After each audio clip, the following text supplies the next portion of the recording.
Welcome to Chapter 1, Chapter 1 PowerPoint.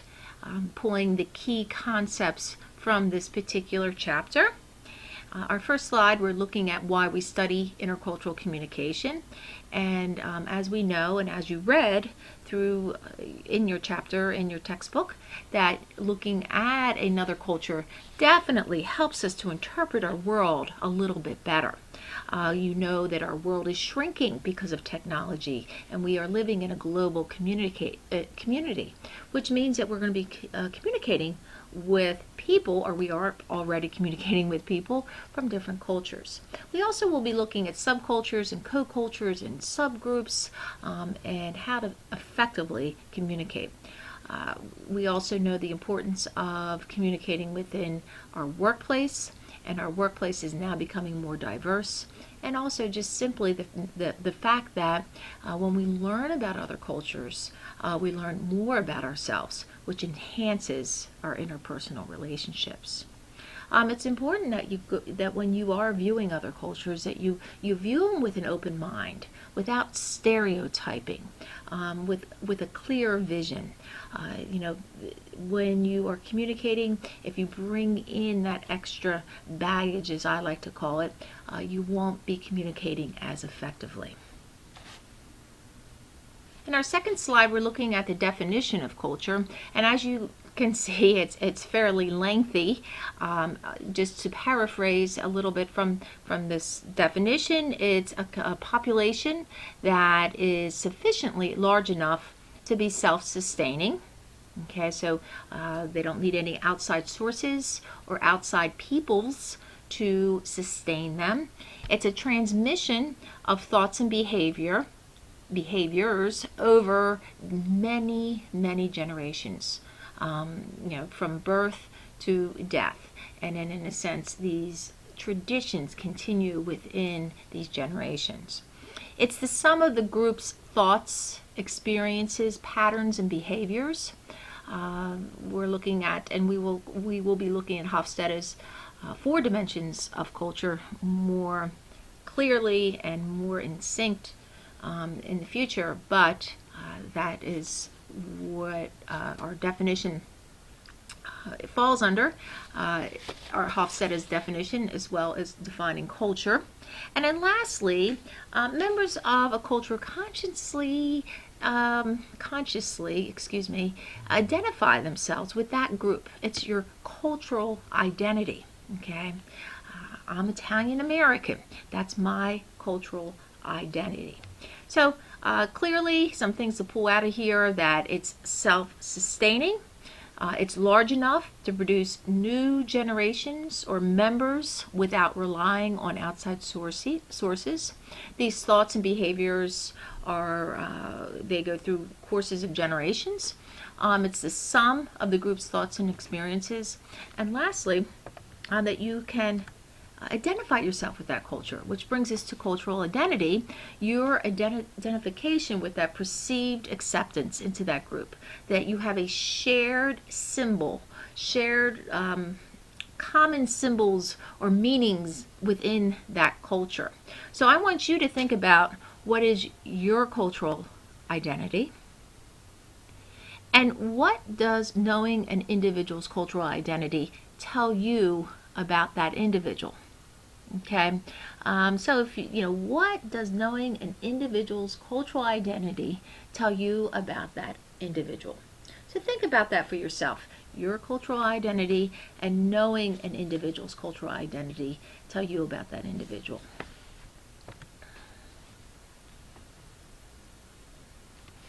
Okay, next we look at Hofstede's categories of elements of culture. And these are broken down into 4 areas, and we will be looking at this in more detail in a later chapter. But let's just briefly go over these 4 elements of culture. We have symbols. Obviously, we have our verbal and our nonverbal symbols that are related in each of our cultures. We know that our verbal symbols vary from culture to culture, and it could even just be from region to region. You drive out to Pittsburgh and you ask for a pop. where you wouldn't ask for a pop in Harrisburg, or you may, but we know that it has different meaning, and that's just from a different region.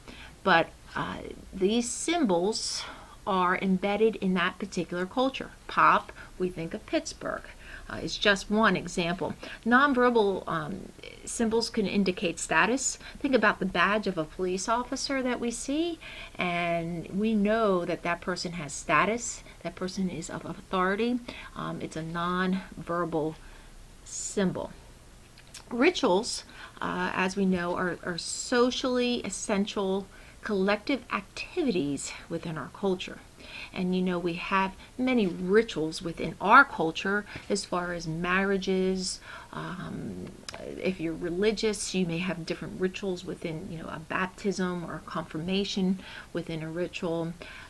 We celebrate holidays a certain way. We have rites of passages such as birthdays or retirement, graduation. So this is all embedded within a culture. And sometimes they're similar within two different cultures. Sometimes they're not. Values are not open for discussion. There's something that's learned within a culture. The respect for the elderly. As you know, some cultures have high respect for elderly.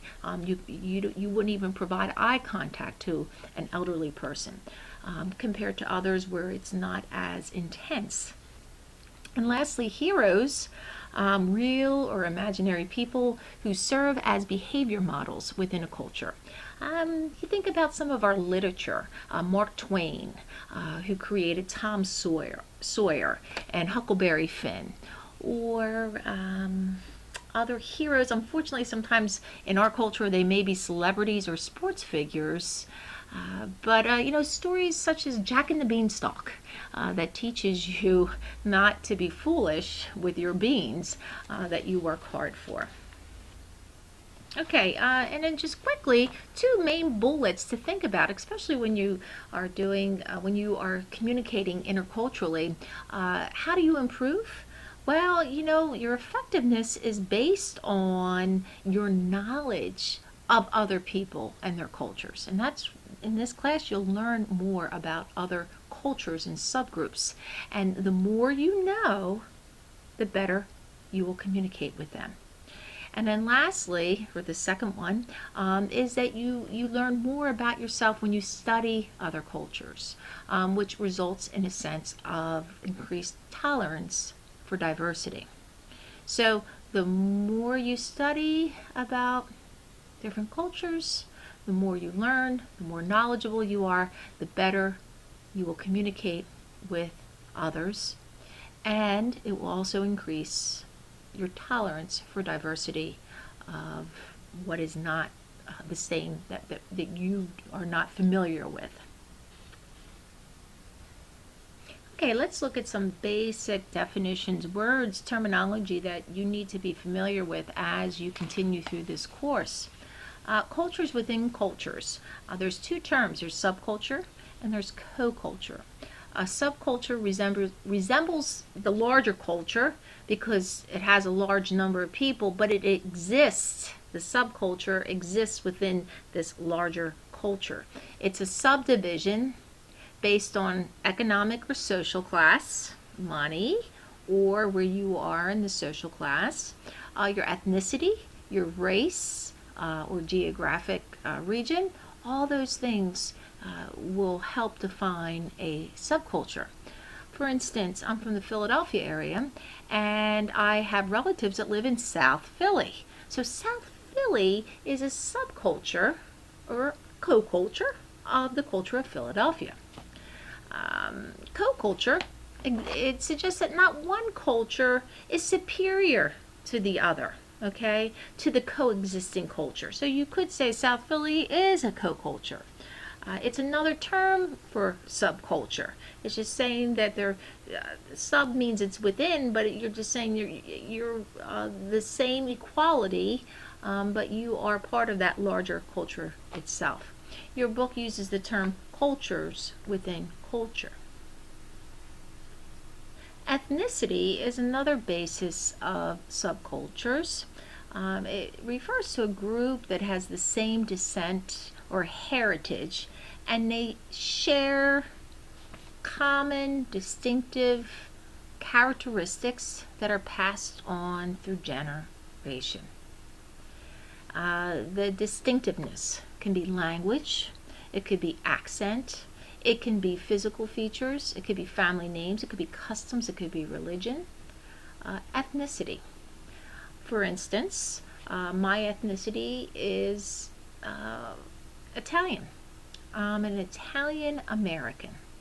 And at one time, Italian American was hyphenated because, in a sense, it was saying that it's a separate group of people.